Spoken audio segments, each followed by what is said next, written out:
How to find the missing term in the arithmetic sequence. Okay, review muna ulit tayo. So, ano ba yung arithmetic sequence na yan? So, meron tayo ditong 13, 17, 21, 25, 29, 33. Yan ang ating arithmetic sequence. So, dyan sa sequence na yan, meron tayong 13. Yan ang ating first term. Siyempre, nasa unahan eh. And then, yung nasa ulihan, itong 33, yan ating last term. Sunod natin pag-usapan, ilan yung mga yan? Ilang term? 1, 2, 3, 4, 5, 6. So, meron tayong 6 terms. And then, ang isa pa nating alamin, ano ang kanilang common difference? Bawat term ay may common difference. So, yung 13 at 17, ang difference nila ay 4. 21 minus 17 equals 4 and so on. 25 to 21, 4. So, common difference ay 4. So, yan ang pag-locate ng ating mga data. Ngayon, ang problem natin, paano natin malalaman ang first term ng isang arithmetic sequence kapag yun ang nawawala? So, meron tayo ditong problem. Ang ating word problem ay, what is the first term in the arithmetic sequence with a common difference of 4 if the 7th term is 21? Okay. So, ilocate muna natin yung ating mga given data. So, una natin makikita, common difference. Common difference ay 4. So, ang common difference ay lalagyan natin dyan ay D. Yan ang symbol niya. D. And then, ang kanyang number of terms ay 7. So, gawin natin N equals 7. Yan ang ating number of terms. And then, yung last term o yung N o A7. Lagyan natin A7. Yan ay 21. Ang pa 7 terms niya ay 21. And then, yung first term, gawin natin A1. Yan ang unknown. Okay, hanapin natin yan. Yan ang aalamin natin. Meron tayong ditong solution na ipapakita. So, gamitin uli natin yung ating formula. AN equals A1 plus parenthesis N minus 1 parenthesis D. Yan ang ating formula. And then, substitute the given. Yung AN natin, gawin natin A7 kasi 7 terms equals. Yung A1, wala tayong mailalagay dyan. So, mananatiling A1 yan. Plus, yung N o number of terms ay 7 minus 1.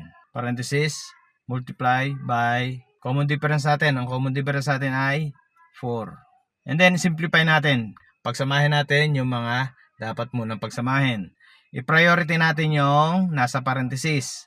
So, umpisa natin muna dito sa A7. Ang ating A7 ay 21 kasi yun ang ating last term. 21 equals A1, wala tayong gagawin dyan kasi yan ang missing. Plus, parenthesis, 6, close parenthesis, and then ibababa natin yung 4. Ibaba natin itong 21, equal sign, A1 o yung first term, plus 6 times 4, ito, 24.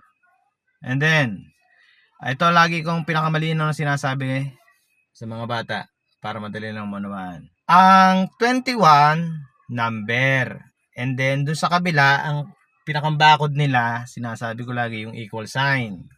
Yan yung maghihiwalay doon sa dalawang magkapit-bahay. Ayan. Sa kabila, si 21 lang nakatira.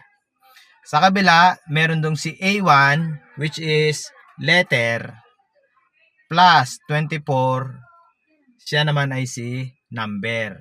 Hindi magkatugma si letter at si number, hindi sila pwedeng magsama. So, ang gagawin ni number, sasama sa kanyang kapwa number, which is nasa kabilang bako do sa equal sign.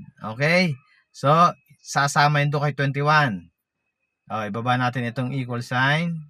So, nandito si 21. Yan, si 21. Ngayon, itong si A1, iiwanan ni 24 kasi hindi sila magkatugma. Liliban siya ng bakod. Ngayon, ang operation sign niya o yung biyabit niyang apelyido, kumbaga, sabi nga, kapag siya ay plus, babaliktarin mo. Dapat siya ay magiging minus.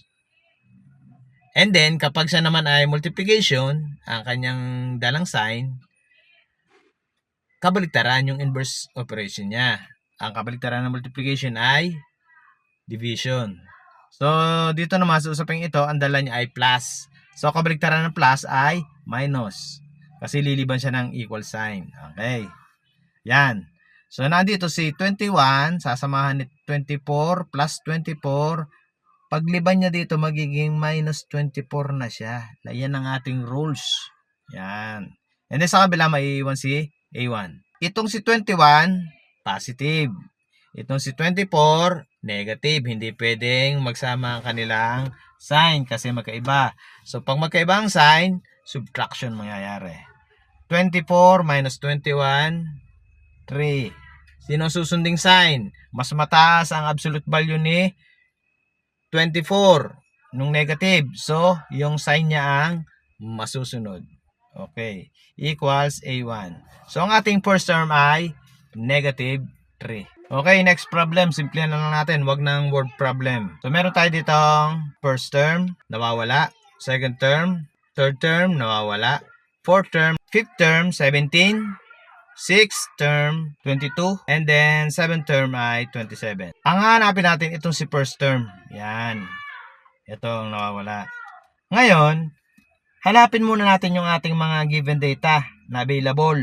Una nating hanapin, ano ang common difference? D. Common difference natin. 27 minus 22, yan ay magiging 5. And then 22 minus 17, 5. So, ang common difference natin ay 5. 5. Next, ilan na ang terms natin? Number of terms natin. So, bilangan natin. 1, 2, 3, 4, 5, 6, 7. 7. Okay? And then, yung ating last term. Anong last term natin? Ang last term natin ay 27. Okay. And then, itong A1 o first term, yan ang unknown. So, gamit uli yung ating formula. Last term equals... Huwag maingay. Sit down. AN equals A1 plus parenthesis N minus 1 parenthesis D. So, palitan natin. Substitute the given. Yung ating last term ay 27 equals A1, nawawala, plus parenthesis 7. Ito yung ating number of terms minus 1 lagi. And then multiply by common difference which is 5. Next, baba natin. 27 equals. Baba natin si A1. Walang gagawin dyan. Ibaba si plus sign. And then simplify natin si 7 minus 1 equals 6 times 5. Yun yung ating common difference. Next, baba natin si 27. Ibaba si A1. I-multiply natin si 6 times 5 plus 30. Okay, gaya ng ating unang napag-usapan, hindi magkatugma si letter at si number. Lilipat sino? Si 30 kasi siya ay number. Ang kauri niya ay si 27, nasa kabilang barcode. Yun, nasa kabilang equal sign. Okay? So, ibaba natin si equal sign.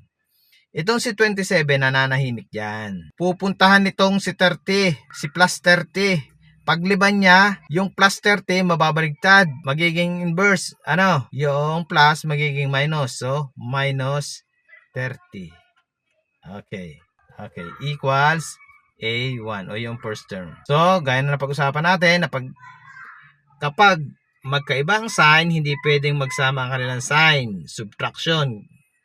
So, 27 tsaka 30 equals 3.